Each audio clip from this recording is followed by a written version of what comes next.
With the arrival of our baby daughter Constance at the start of spring, many things on the homestead got put on hold as I spent the first month recovering from the birth and nursing our newborn child.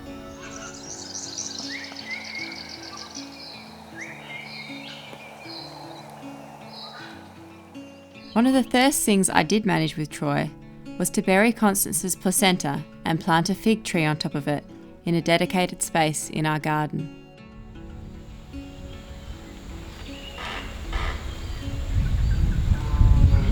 Yeah? Yep. Which way would you like that? So That way? yeah. So we want to train the scaffold like this and out. Yeah. I don't want it going in there. And the goats will eat it. So just get a little bit more of this. Oh yeah. Perfect. Okay. That looks fantastic. All right. Okay. Fill her in. Fill her in.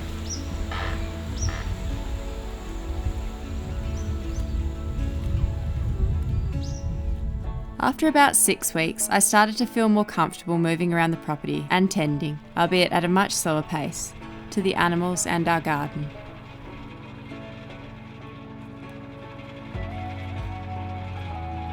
I've enjoyed this slowing down, finding a new natural rhythm on the farm now that we have a baby.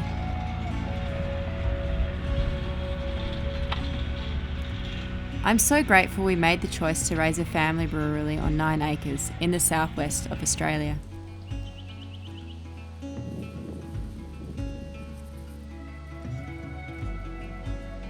Whilst Constance can have her difficult days, on the whole she is generally a peaceful baby, and we do believe this is in some part due to the environment in which she is being brought up in. We've made a habit of eating dinner early whenever possible, and then going with her and the animals for a walk along the bush track adjoining the property in the evening.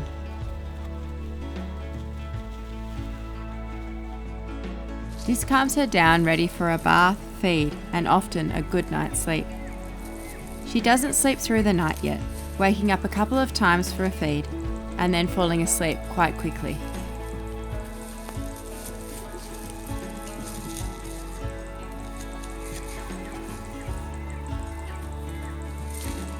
On days when Constance awakes early, we will sit up and watch the sunrise through the window, or take a walk around the property and listen to the bird song. I like to leave the blinds open in our bedroom at night, so that we stay in tune with our natural circadian rhythms, which means on those clear, crisp summer mornings, Constance awakes at first light.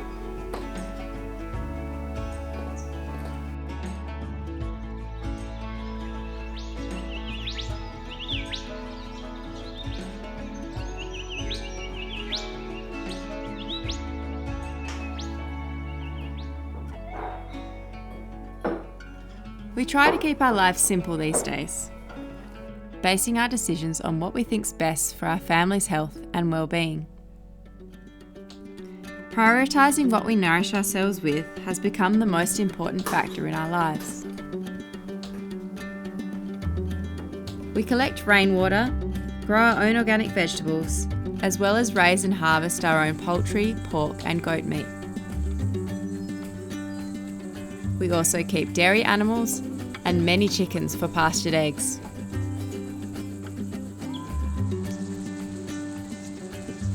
We're not aiming to be 100% self-reliant on the homestead, preferring to trade and share our excesses with the local community for those items we can't grow or raise on the farm.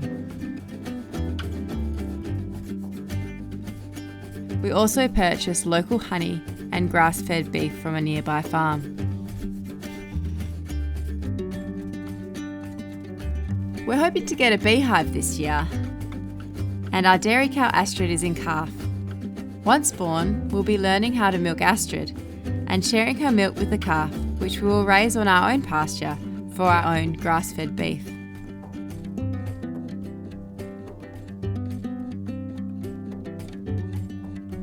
At this time of the year, stone fruit is in abundance. Troy's sister's in-laws own a cherry orchard here, and they kindly agreed to let us pick their surplus early season cherries.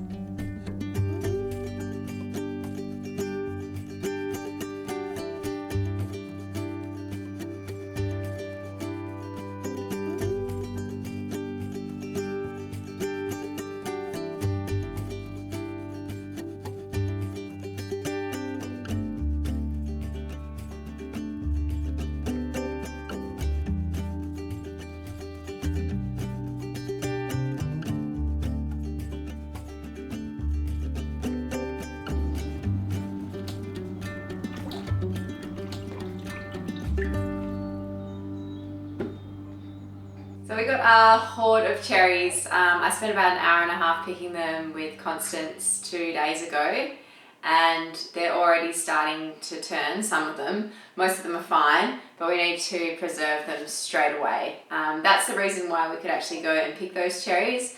They weren't going to keep, so our friends who have a cherry orchard, they weren't going to be able to sell those commercially, so they said come and pick as many as you want. The larger ones, they're actually a little bit damaged because we recently had a few days of rain and the rain pulled around the stem and it created a little crack, and that means you can't sell them commercially because they're just not going to keep for transportation. But we can use all of those cherries. We've got quite a few kilos there of cherries, so what I'm going to do today is, while the baby's really happy, she's in her little bouncinette, I'm going to do some canning of the cherries, just plain in a light syrup. So I mix up a syrup with honey and sugar, following the instructions on the All American Pressure Canning book. And so we'll fill some large jars with cherries. We're just going to be washing them and removing the stems, and then pricking them on either side to stop them splitting, and then putting them into jars and pouring the warm syrup over the top. So ordinarily I would just pip them and back seal them into bags and put them in the freezer, but we've run out of space, and I think it'll be in the freezer, so we're going to pressure can instead. And I also think it would be really, really nice to have a big jars of cherries like this sitting on the shelf. I think it'd be really pretty. I'm also going to be preserving them in some smaller jars with brandy and sugar, and this is a recipe that I got from someone that I follow on Substack, Tara Couture from Slow Down Farmstead. She really raves about her brandy cherries, and she makes a lot of them every year. So I'm going to try her recipe. It's equal parts sugar to equal parts brandy, and then you just leave them somewhere warm for a week or so, and then you put them into your cellar somewhere cool. Yeah, so going to try these out, and we've got a lot of cherries to get through, so I'm going to get started. I'm going to start with pressure canning. The Bubba's really happy in her little bouncinette seat for now. But a bit later she might crack it and I might have to carry her, so I'll do the brandy cherries when I don't have to deal with hot stuff carrying her. I made a syrup for the cherries with water and some local honey that we swapped for our excess goat's milk at the community garden.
The garden is looking pretty unruly this summer because we've had a lot less time to care and maintain it.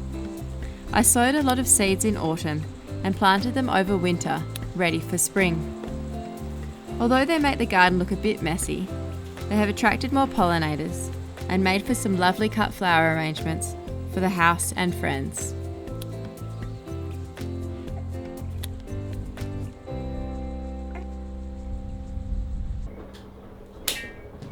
When I was at university, I had a part-time job as a florist and I just loved it. And now it's so great to be able to grow my own flowers and make some bunches up. We're going to go to the community garden today and I'm going to take some bunches of flowers, fresh cut flowers from my garden for everyone for the garden swap. So most Saturdays we go, and there's lots of lovely local produce that we can swap for things that we're growing in our garden. And the ladies we've also been getting a lot of great seeds from them as well for our garden, which has been really wonderful. So it'll be nice to rock up with a big bucket full of posies for everyone to take home. I'm just prepping these carnations, just removing the lower leaves. You have to ignore the washing machine. I'm in the laundry and the washing machine's on. The washing machine's always on at the moment because we're using cloth nappies, so yeah.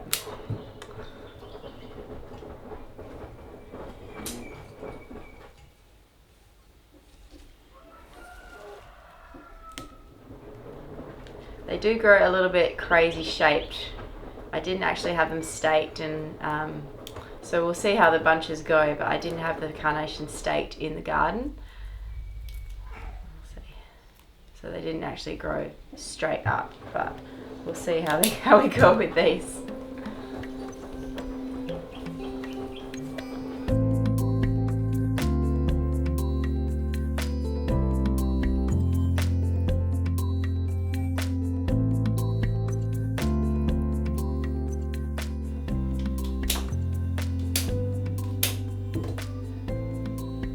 So I put some edible stuff in here as well as some ornamentals. So we've got foxglove, an onion flower, chocolate lace, rhubarb flower, some comfrey, and carnations. I think it's really pretty.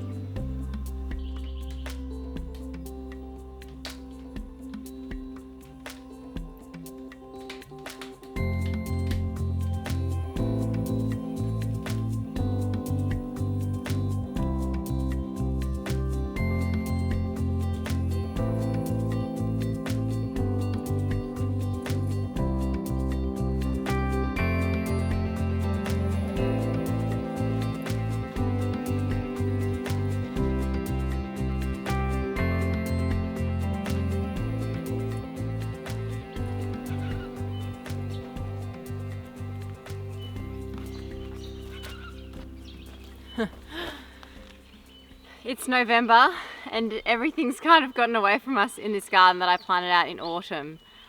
So much fertility in the soil here, but I just haven't had any time to maintain and look after it. Been pretty busy with our new little daughter, Constance. But what I'm going to do today is probably pull out all of this broccoli and other brassicas, things that have bolted. The bees are loving them, but we have got plenty of other flowers in the garden, so they should find other things to enjoy.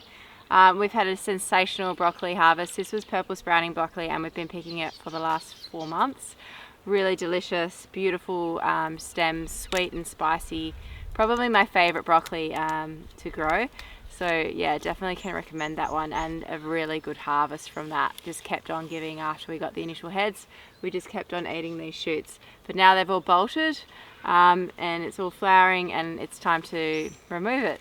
So I'm going to get busy doing that while I don't have the baby with me. I can really pull out a lot of this stuff. I'm going to try my hardest to cut a lot of it at the roots, but some of it is so thick at the moment that it's probably easy to just pull the whole plant out. But we try not to disturb the soil too much. We're really relying on no-dig principles, so we want to try and keep as much of the roots and stuff in there to rot in the ground so we don't disturb the mycelium networks and other good things going on in our soil.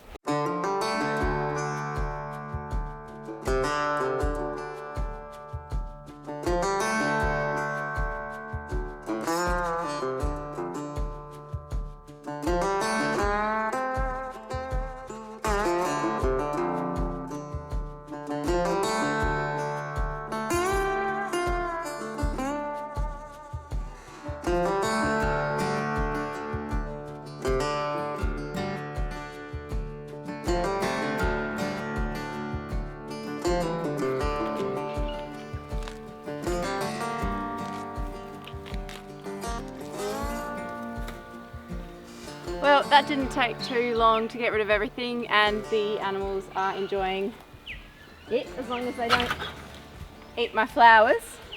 Yes, they're enjoying it a lot. What they don't eat, we'll pick up and put in the compost, or we'll dump it with the pigs. They'll finish everything off. Yeah, but we'll just let the chickens and the goats enjoy what I've just pulled out of the garden. Quite handy to be able to just throw it over and feed it to them. Just going to rake it over. We'll probably top dress it with some more compost before we plant into it, but I might leave it for a couple of days and just have a think about what we want to put in here.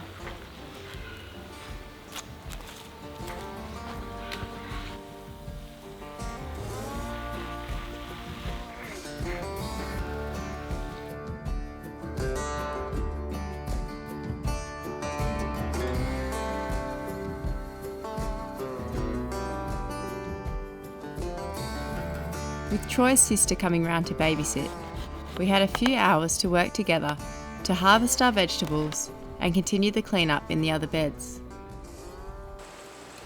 We're taking a little bit of a leaf out of the book of the syntropic agriculture people. So they say that when you cut back a tree, it promotes the release of gibberellin from the roots. So this might not be a tree, but we just figure with any plant, if you leave the roots in there and you cut the top off, you're getting the same result. So that's what we're doing with these beans. They've been fixing nitrogen because they're a legume in the soil around their roots, and as we take the top off and the roots die back, we're hoping that some of that nitrogen is liberated.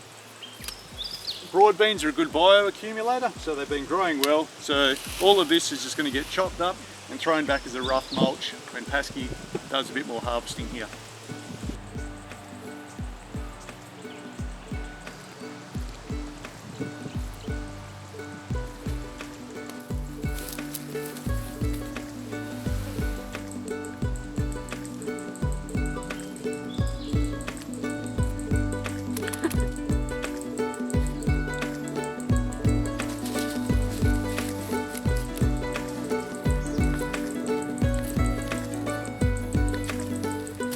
The ants are attacking us. Caterpillar. There it is.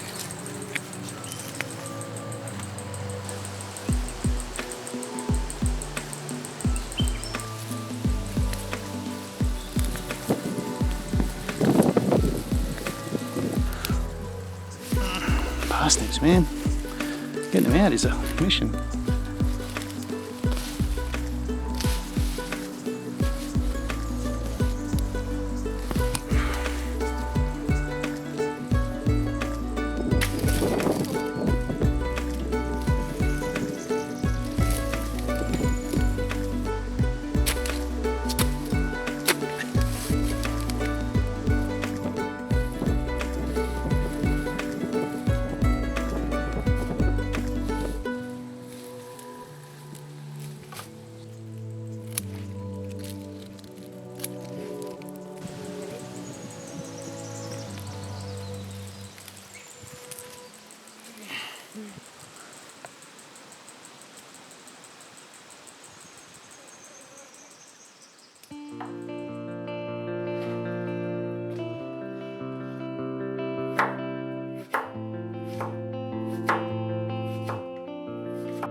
When raw, we find the taste of these French radishes pretty peppery and intense, especially when they've been left too long in the ground, like these ones we harvested.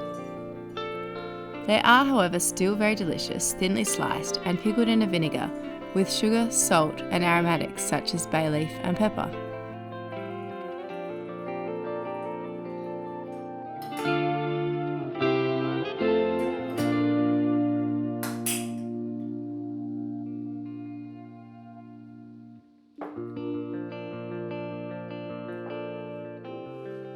I don't think I would be able to get nearly as much done without wearing Constance in the sling, wrap or baby carrier. There is only so long she will last in her bouncy chair, pram or bassinet without one of us holding her, and she prefers to be pressed up against us in the sling to sleep during the day. Most of the time she finds it very comforting, and it's comforting for us to be working away in the kitchen or garden with our baby cuddling against us. It has taken some adjusting on my back and shoulders, as I had lost quite a lot of fitness and strength after the birth. Now, after several weeks of wearing her every day, we've both adapted quite quickly to baby wearing. We are looking forward to carrying her on our backs to do farm chores when she is a little older.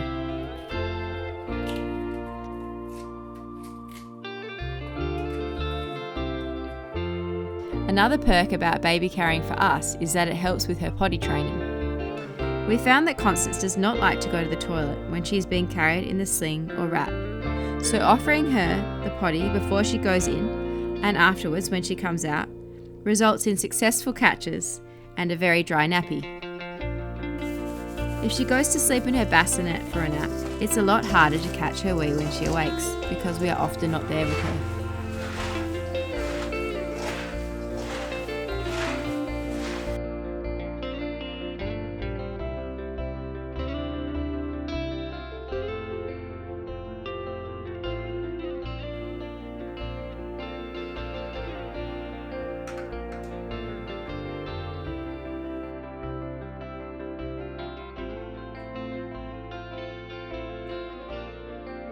You wouldn't think these beans had only just been like sort of Planted. growing in the last 5, maybe 6 weeks. Yeah, they look great, and they've got beautiful purple flowers. So let's have a look at where we are. You've been in charge of this, well, apart from me planting these. They look great. Um, and these. Yeah, you've been in charge of pretty much everything else. So the last I saw, this was just too crazy. Yeah. So we pulled out most of the brassicas. I've actually left some in just to show you how ravaged they are by caterpillars at this time of the year. It's just not the season for growing brassicas. We remodelled this bed, we remade it. It's had one lot of crops through, and now this is its second lot. Second or third? No, Second. this is the second lot. Pascal has decided to throw some flowers in just because we were producing too much for us to eat. So we did want to get some pollinators, and we do want the garden to look a little bit nicer as well. Yeah. If you look down here, Pasky, I've been like selectively weeding. That is something that I have done in here, apart from planting beans when you're not looking. Yes, I'm not allowed to pull out the weeds, those ones in the path. So we're getting a clover path here, and I've got it starting here as well. What else? We've got tomatoes growing, bergamot. And I've done potatoes in bags again for spring, and they're coming on along really nicely. This poor old kohlrabi. It's been completely eaten by the caterpillars, but at least we've got a little bit of a vegetable here for us to enjoy. It's really nice roasted, and it's also fried. Nice fried. It's not always easy, and living this life with a baby has taken some adjusting, but I feel like our life hasn't changed that much since she was been born. I guess the only difference is that my role as a video editor got put on hold for 3 months to be a mum, and now it is more of a part-time job I try to squeeze in the evenings or when Constance is having a nap. Sometimes I feel like I've lost entire weeks, just chasing my tail, trying to get on top of the housekeeping. But for now we have a bit more of a routine, so I've been able to be a bit more involved in chores around the farm and to put together some more of these videos for you.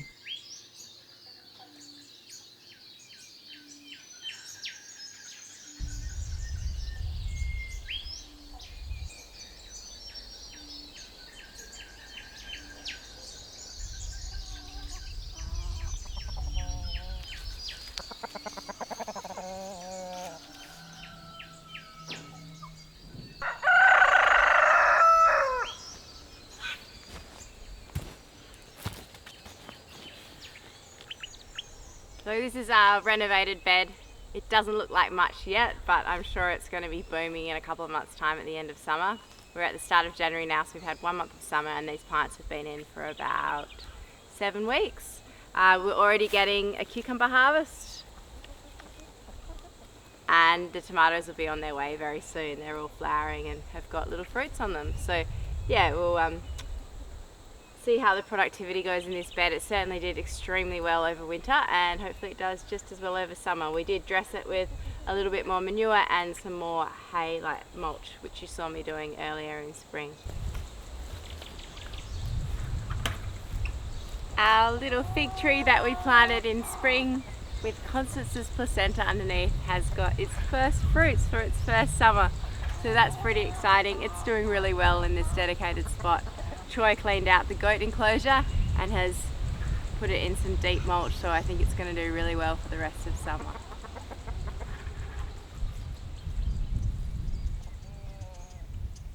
Thanks to all of you who watch, like and subscribe to our videos. And an extra special thank you to those of you who support our productions through Patreon, PayPal and elsewhere. If you would like to support the continued production of these videos, consider clicking on the Support Us link on screen now, or following the links in the description of this video. If you're new here, you can also find more than 200 episodes on our channel of us sailing around Australia in a tiny yacht. I've also placed a link to this series on screen now and in the description of the video. We hope to see you all at the next one.